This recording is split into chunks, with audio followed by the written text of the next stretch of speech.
Kiss My SaaS is the podcast for the modern MSP. Together with industry experts, peers, and all-star guests, we're here to tackle the realities of building a future-proof MSP cloud business with no filter. Each episode is packed with real-life stories, insights, and advice to ensure you can do more. So what are you waiting for? Let's get into it. Hi, and welcome to Kiss My SaaS, the modern MSP podcast. My name is Craig Weir, and I'll be your host. Now, to tell you a bit about myself as we kick things off, I've been in the channel for the past 20 years. I started off in SMB consulting, and then I moved into field sales for Xerox. And then I've had the past roughly 15 years with Ingram Micro. Based in Toronto, Canada, I started off within the software space of IBM, moving into more of the hardware and software for managing our Cisco business, and then took over as director of sales for our global Cisco business for a number of years. And then transitioned into the US business, running our SaaS business in the cloud. This past year, I've been responsible for the overall strategy of our SaaS portfolio on the global scale. And I'm excited to have one of my favorite guests, Eric Kohl, join us today. So Eric, tell us about yourself, your role, and something interesting. I'm glad to be your favorite guest, Craig, since I'm your only guest. But good morning. Yes, I'm Eric Kohl, and I've been with Ingram Micro for 23 years. And I lead our networking and security business. So I've got responsibility for our Cisco practice, a lot of our cyber vendors such as Palo Alto Networks, Fortinet, as well as into the software and software security space. So thanks for having me. Oh, thanks for coming. So to kick things off, we thought we'd change it a bit and let's have some fun. Maybe a little way to get to know you a little bit. So picture this, you're heading to a desert island. You can bring 3 things. What 3 things would you bring? How long am I going to be there? I don't know. You don't know. All right. Well, I'd probably start with one of my favorite toys. I don't know if an e-bike is going to work well on a sandy beach, but I think mine might. So that's been one of my favorite toys of late. I'd probably bring a bunch of really good beer and a stack of really good books. I think that would probably help me through however long I was stranded there. I didn't expect those, but I like it. And I guess you'd have to find a way to charge it. So you'd figure out some kind of solar charging way while you're there. Exactly. All right. Perfect. Well, as we start this podcast, let's go through the key things that we're going to talk through today in this episode. So first, we're going to talk about a global study and research paper that we've just completed that'll be available shortly and share some key insights as to what we saw in the global scene. Next, moving a little bit more, talking through Eric, some rapid fire Q&A, get to know him and his outlook on the channel.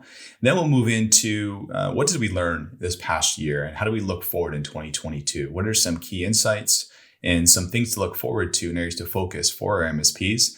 And then we'll have some fun at the end, wrap it up with some music. So let's kick it off.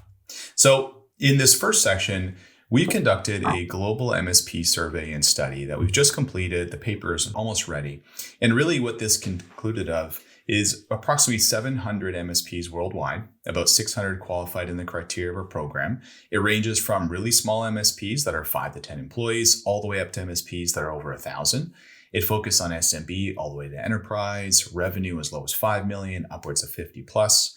And all those that responded were 90%, so almost all of them were either the CEO, the owner, the key executive stakeholder. So we have the right type of people responding. And we measured everything from demographics, revenue, areas of focus, expertise, what services they sell, the portion of services, their profitability ratio. So it gave us a really good snapshot of the global scale by region, by country, what the MSPs worry about, what keeps them up at night, and how their financials are doing. So from that, I really wanted to share 3 key things that I found really interesting, and Eric and I will talk about them today, that really jumped out. So let's kick it off. The first one, which was actually a shock to me, Eric, was we asked the question. So think of timing. Here we are, end of 2021. We're pretty much 2 years into COVID. And we asked the question, to what extent do you feel your organization needs to improve in order to adapt to change? And the resounding majority, almost 3/4, said a lot. This was the highest score we could possibly give them. So the majority of partners are saying, hey, I need to change a lot in order to adapt to future outcomes and change. And Eric, this surprised me. I was expecting it not to be this high. So what are your thoughts? Why do you think the partners would respond this way? Well, I actually agree with that number. I think if you're not changing and evolving, you're not working to improve your business. And I think, we're in the thick of it right now ourselves. And, working to automate low value tasks and drive more high value conversations with our customers and things like that. So I'm actually not surprised by that high of a number. If you're not improving, you're not growing.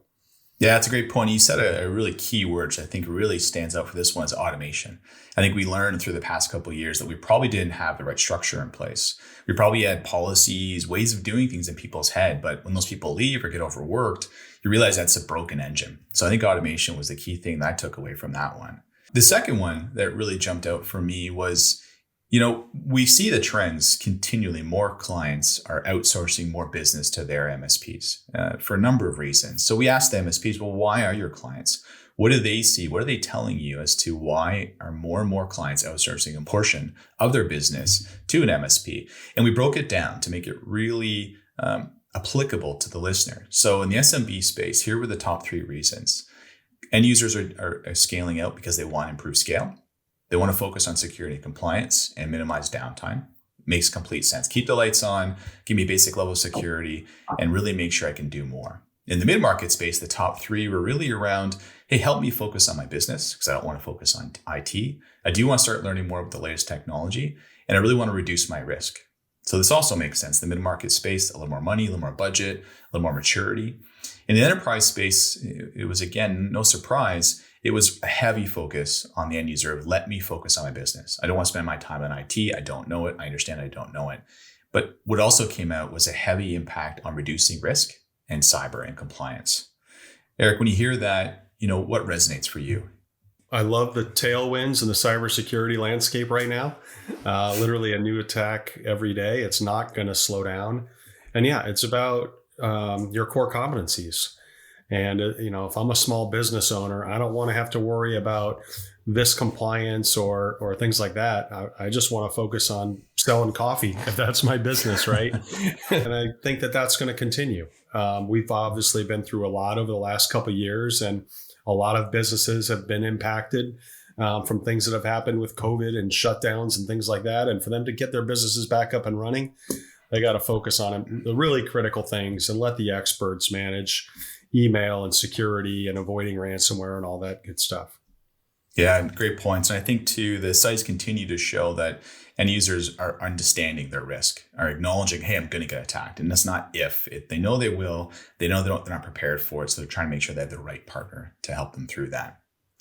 The third thing and this is probably our mutual favorite question that we see all the time in a number of different studies, and I personally love it. It's the question, what keeps you up at night? And I think the reason why I love this one, because it gets to the heart of it. What are the key things that MSP worries about, and how do we help them through that journey? And again, we broke it down a little bit into what are the key focuses. Number 1 was profitability. Number 2 was acquiring new clients.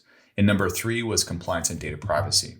So if I kind of help explain it, the way I would see it is profitability comes down to selling higher value services that are more difficult and offer more value, which at the same time lowering your costs, so automation.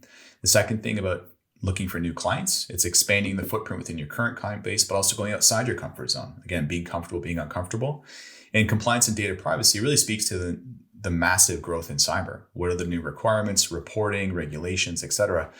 So when you look at this of profitability, acquire new clients, and compliance, of what keeps MSPs alive, what are you seeing in the channel? What are partners telling you that would resonate with this? Yeah, I think those are, spot on things. I think new customer acquisition and marketing their business. A lot of these, especially the smaller MSP or even some of the larger ones, don't have their own marketing organization. They're focused on servicing their clients and automating and running the business. And a lot of these folks don't have the agency behind them or things like that to drive and find new customer acquisitions. There's a lot of stuff you can do on LinkedIn to promote the new vendor you're working with or something like that, but it's got to be deeper than that.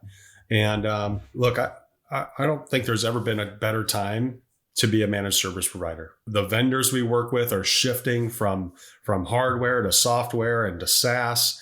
And I can't tell you how many vendors that I'm working with today that are saying, hey, help us to go recruit MSPs.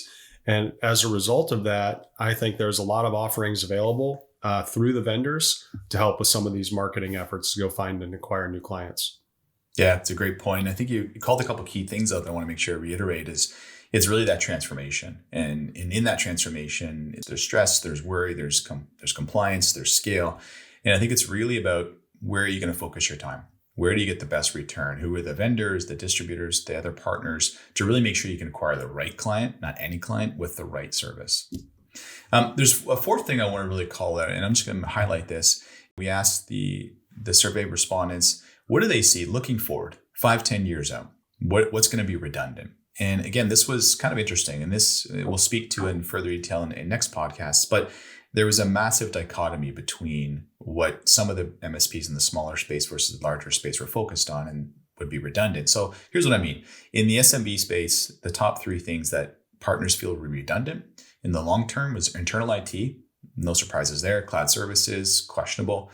But what it found interesting is identity and access management or privilege access management and MDR. Wait, what was that? MDRs? We know MSPs love an acronym, so let's take a sec to pick this one apart. MDR stands for Managed Detection and Response. That refers to the outsourcing of cybersecurity services designed to protect your data and assets, even when threats elude organizational security controls. MDR combines technology and human expertise to perform threat hunting, monitoring, and response. The main benefit of MDR is that it helps rapidly identify and limit the impact of threats without the need for additional people or staffing. So now you know. Let's get back to that chat. And MDR were areas that they see redundant in 5 to 10 years, which I was shocked for. In the mid-market space, somewhat similar, internal IT, again, no real shock there. Cloud services and identity and access management again, which again was surprising.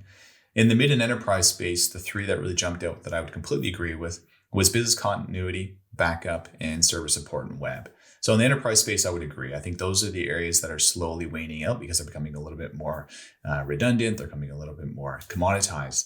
But when you think about new technology like MDR and the fact that identity access management isn't properly leveraged today, we dug a little deeper because the top three opportunities across the board was managed security, MDR, and cloud services, which completely contradicts the long-term outlook. So when we comb through the data, I think what we're uncovering, and this was no surprise, and we see this every day, Eric, is that there's a massive skill gap. A partner today who's trying to promote MDR, for example, to his client base that's not doing a great job at it is probably not winning business. It's probably thinking, hey, this is not really the next wave of growth for me. So I see it as being a decliner over the years. So it's really interesting that to, again, highlight in a different way the massive skill gap and then in turn why partners are struggling within their clients today.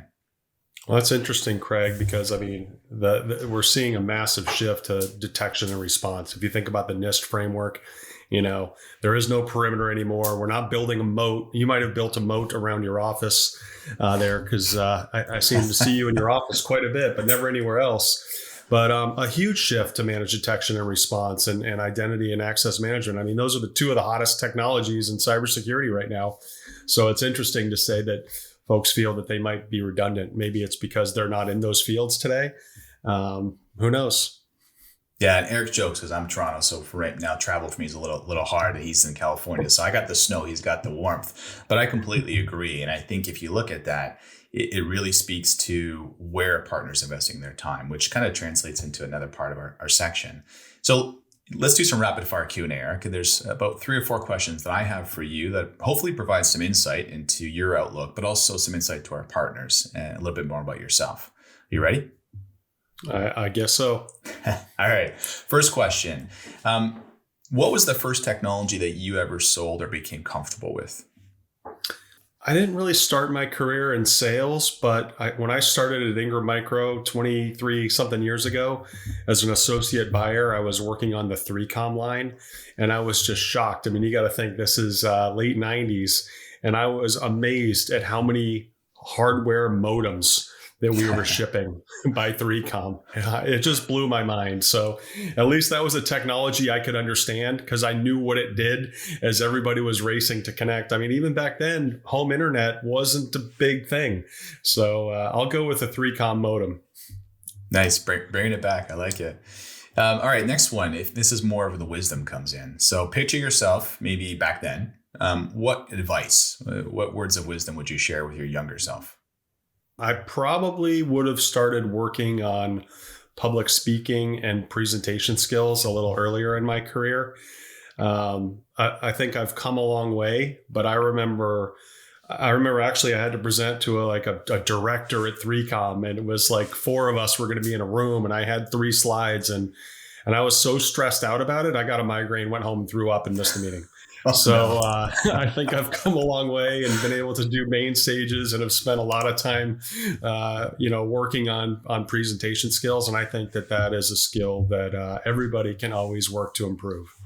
Yeah, I can't agree more. I think we've all seen those. We've all been through those times where no matter how prepared we think we are, we feel like we're going to bomb and have the exact same experience. So I would say, though, you do a great job today. So it'd be interesting to compare, 20, 30 years ago to today. Well, just think about how that's changed. I haven't stood on a main stage in over 2 years. And so we've had to evolve even in the pandemic, being TV hosts and doing different kinds of recordings like this. Well, look at us here. Normally we'd be doing this live. I haven't seen you in 2 years because of this, but technology today enables us to do more. So you owe me a lot of beers, Craig. You owe me a lot of beers. I do. All right. This one I like, and this one we get and we answer in various ways. But what would you say are the biggest misconceptions about the channel, specifically more in the disty, that you hear on a regular basis, whether it's vendors or MSPs?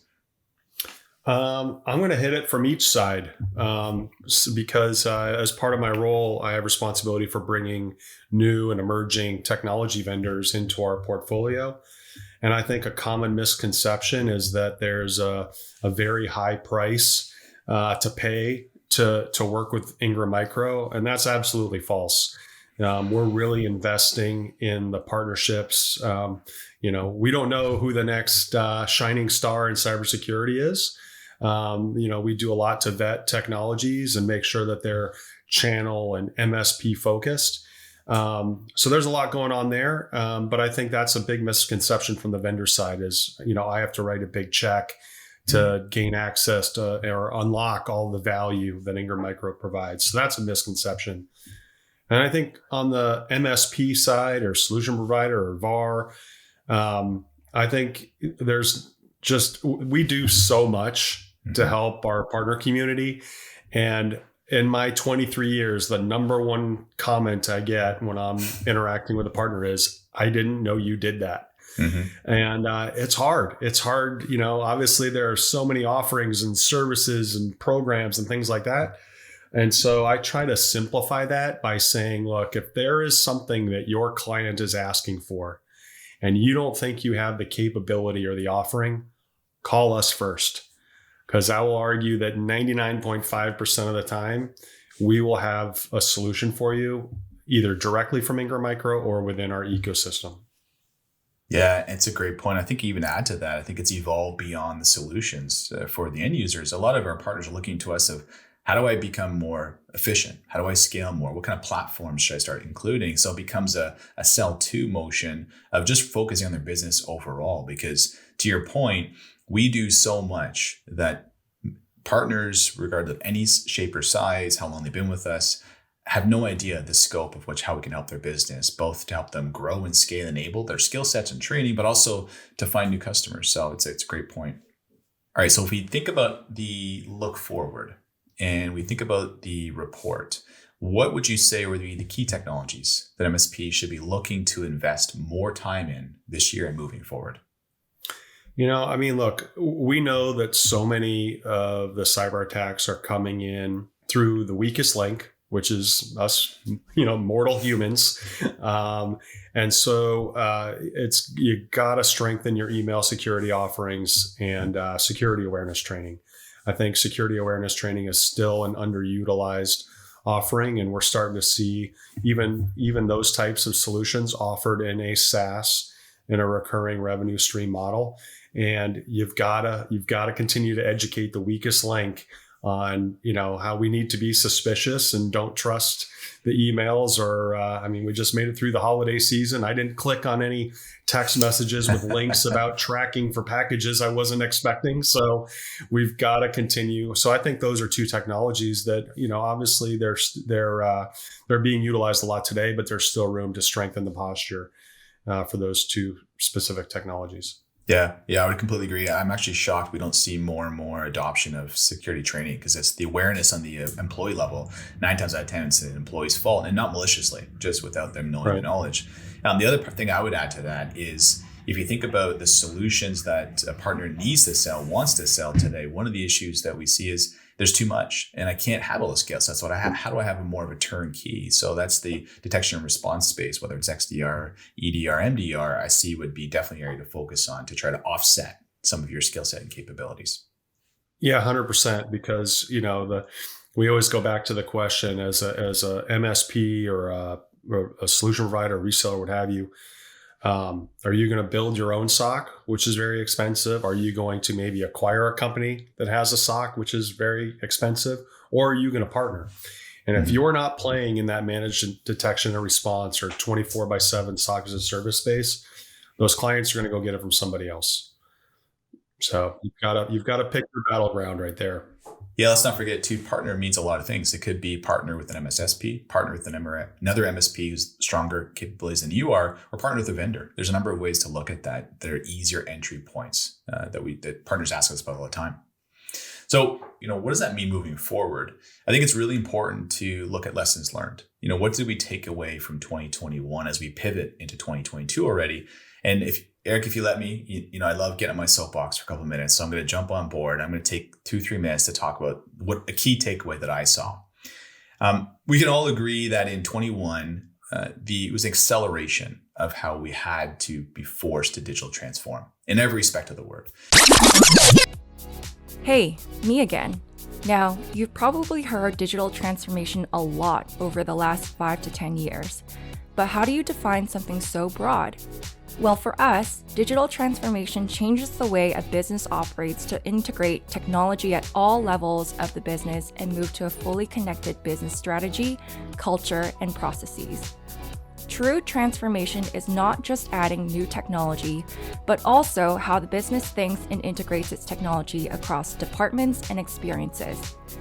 Digital transformation increases revenue opportunities, improves the customer-employee experience, and decreases the cost of doing business. What does it mean to you? Let us know. Let's get back to the show. In every respect of the word. And this was on the consumer side, the professional side. And really, we need to focus on those that really grew above the herd, those that grew double, triple digit growth. They did something different. And we started to figure out, well, what was that difference? And you and I both like reports such as the Data State of the Channel report. And I looked at the past 3 years and other reports like that to say, what are the pain points? And a really interesting correlation jumped out for me, at least. If you look at 2019, the top 3 pain points were marketing, work-life balance, and revenue. No surprise. That was pretty consistent over the past couple of years. And then 2020 came along and COVID hit. And of course, it became everything cyber, work-life balance, and hiring new people. So it makes complete sense. New skill set. I'm working too many hours. I can't cope, but I have to, and I'm losing people, or I have to grow and hire more people. And then the shift in 21 was really interesting because the top 3 were competition, revenue growth, and profitability. And that was alarming. Competition was what really jumped out for me. And that was really about, if you worry about competition, you're losing share. If you worry about revenue growth, it means you're either plateauing or declining or not growing at the rate you want to. And profitability really speaks to the services I sell. I'm not gathering enough profit from, and or my costs are too high to run my business. So from the end user perspective, what does that mean? Well, ConnectWise did a really good report in 2020, focused on the SMB cyberspace. And what they found was the majority of SMBs now are offloading almost all or all of their cyber needs to their MSPs. All of them are expecting to be attacked. Half of them reported an attack that cost anywhere from 25 to 100K. So we're past the point of, will I get attacked? We know the customers will. Then it really evolved into the customers don't trust their MSP to adequately protect them. And those that were attacked immediately fired their MSP immediately. And you strip away, it came down to the MSPs weren't having the right level of engagement with their end user client. The end user wasn't really aware of what they were paying for. They didn't see the value. So if you connect the dots between the two, here's what I saw. In 2020, the partners that understood that a pivot was needed to really focus on the newer technologies, the new delivery methodology, and really transformational growth in digital, picked the right type of solutions, the right type of vendors, the more SaaS-based, cloud-based vendors that were growing at 100% plus, and engage with their customers differently. It wasn't about just patching and fixing an issue. It's about engagement. And that point, that divergence really was enabling the partners to take share. And now the minority of partners who did this shift successfully are the ones that are growing high double and triple digit growth. The ones that weren't are the ones that are sub 10. Same thing applies to the vendors. We see a lot of large tier one vendors that are sub 10%, whereas a lot of the high growth are 50 to 100% growth. So really what I take away from here that I took was that those that got it, those that made the pivot, those that made the difficult investment, the difficult turn to really focus on digital transformation, focus on cyber, new engagements, are the ones that are continuing to outpace and are crushing it last year and will continue to do it this year. Those that haven't, who kind of stayed the course, same solutions, are continuing to decline and worried about competition. So when we look to that, what would you say are the top 3 areas that an MSP should be focusing on 2022? And maybe I'll share my quick insight, my thoughts, Eric, and you can agree or disagree on them. So if I think of what we learned from last year, what jumps out for me, the number 1 would be automation and platform. I think MSPs need to focus on how to run their business more effectively. 2 would be, how do you then sell new services that have higher value? It's education and training. How do I increase my skill set? And the third thing then is, well, now you've got better operation, better skill set, but are you selling it correctly? Are you approaching your value proposition correctly? So it becomes a customer experience, an engagement thing. So for me, those 3 things are automation, education, training, and customer engagement. Eric, would you agree, disagree? Anything different on your side? Yeah, I do agree. And you hit on a term that we're hearing a lot about, customer experience. So I'll certainly come back to that. And like you, I love those studies. I think that they really help us to shape how we want to position our offerings and how we can help enable the channel. But I think, picture next year's survey, I would argue that, and some of these things are intertwined, but talent shortage is going to be at the top of the list. Yep. And and even when you can retain or hire new talent, getting that talent educated on the solutions out there. I mean, I had the chance, I didn't travel much last year, but I was with a partner in Boston and they were talking about, hey, can you help us with this service or this service? I'm struggling to hire people. And when I do hire people, I can't get them trained up fast enough. And can you help me with implementation services as my guys are getting ramped up? So what I also think that speaks to is you have to have a willingness to partner with trusted partners to get you through those times. And then back to, kind of servicing the customer. Obviously, we're seeing a lot of shifts and more companies are pivoting to software and subscription and SaaS, but you can't just sell a software solution and trust that it's going to be implemented or used correctly. And so if we can automate more of those tasks to allow our partners or the MSPs to focus more on the client needs and have those types of engagements to really focus on the technology. Hey, you spun up this service, you haven't turned this one on. We've got to make sure that you're using everything and using it correctly, because you can't sell more. You can't upsell if they're not using what you have, right? Yep. It's not rocket science. Yeah. The one thing that stuck out was the engagement. And I think you see our study shows, and even the ConnectWise one shows that partners want to engage with their clients more frequently, and especially those who aren't doing it anywhere nearly enough, but the clients don't want to engage, which means there's a gap. There's a gap in the value delivery. So I think it's that decoder ring, if you will, that we're trying to build our partners' skill set on, of not necessarily how to sell more product, but how to engage in a different way. What are the metrics you're using? And really the focus should be, hey, Mr. Customer, how do I help you do more? How do I help you sell more widgets, gain new clients, right? The focus should be on the end user's environment of how technology can enable them, not about just protecting their environment. We get this question quite a bit, especially in the field and on the phone from our security consultants, where a partner, they know where they need to go, but they don't know how to get there. And the question really comes up, and I'll pose it to you, Eric, is when a partner goes, well, how do I start? And whether I have a cyber practice or I don't, whether maybe I do and it's a legacy based, I'm trying to make that transformation, that switch, they always come to us and say, where do I start? Who can help me? What do I do? What would your response be to a partner if they were calling to you right now? Yeah, I think you've got to be comfortable to lean in, whether it's with some of our manufacturer partners or even with, some of the teams at Ingram. we're helping a lot of partners make the pivot. We service maybe 30,000 resellers, is a term that I really don't like to use anymore. But if we think historically, reseller, VAR, half of those are now identifying as an MSP. And they've had to make a pivot, and with all kinds of things. How do I pay my sales organization on a monthly SaaS versus, a 3-year deal that's, consumed all up front?